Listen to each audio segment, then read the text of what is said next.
And turning now to our first guest, Alex Vogel. He's the CEO of the Vogel Group, former chief counsel to Senate Majority Leader Bill Frist, the National Republican Senatorial Committee, and former deputy counsel for the Republican National Committee.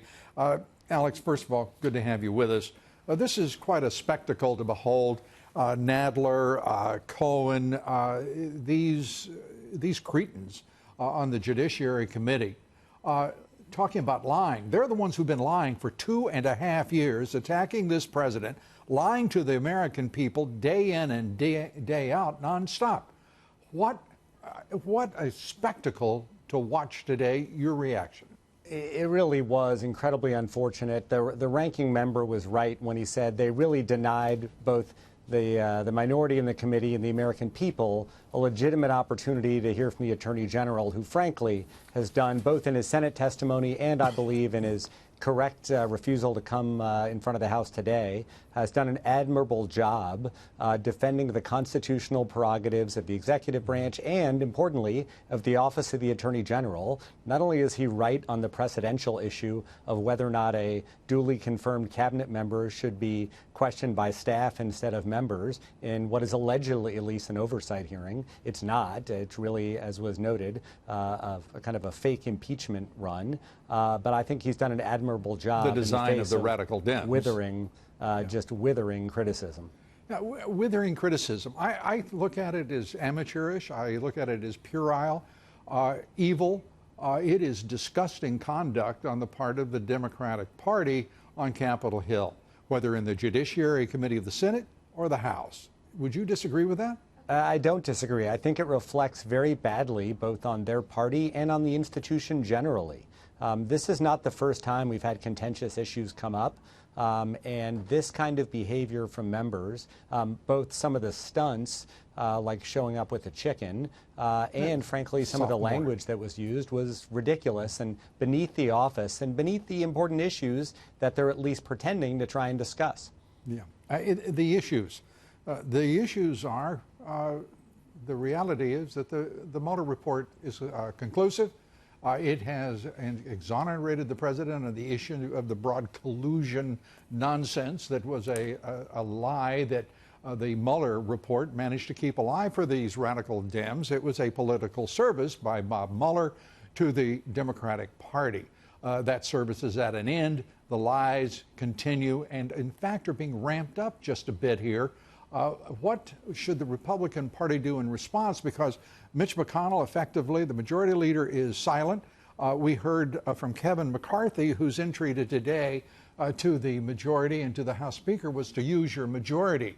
Don't waste it. I mean, my God, I think of 2 years of Republican leadership in which that is precisely what the Republicans did. They wasted it.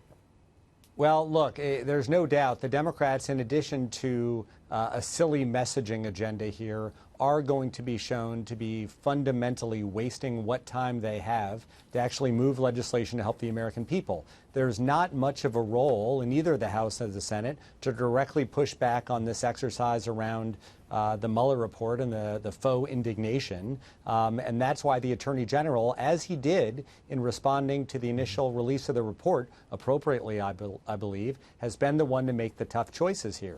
One of the fascinating things about the report itself is it failed to reach conclusions on many issues. And at the end of the day, as a special counsel, not an independent counsel, Mr. Mueller works for the Attorney General, and therefore it was up to the Attorney General to make those tough decisions, and I believe he did. And I love what Senator Cruz said yesterday. It was all about the 19 pages that Mueller apparently wanted released a couple of weeks, perhaps 3 weeks earlier. And the Attorney General, asserting his responsibilities, declined to do that, having given, by the way, the illustrious Robert Mueller the opportunity to review his letter to begin with. And it was contained within the 448 pages, volumes 1 and 2, of the Mueller report. It is just specious nonsense. It's vile. The deceit by the left is just, it is mind-numbing to watch it continue. And I think, I mean, look, the reality is, while we have fake arguments back and forth over whether or not the Attorney General properly characterized both a summary and his own private conversations with Mr. Mueller.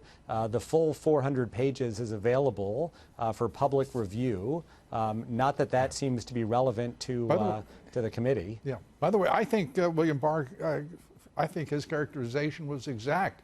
I think this is just specious nonsense, ginned up by Pelosi and some of the pretend attorneys of the radical Dems on that committee. I think William Barr, by the way, was just brilliant. He operated without notes.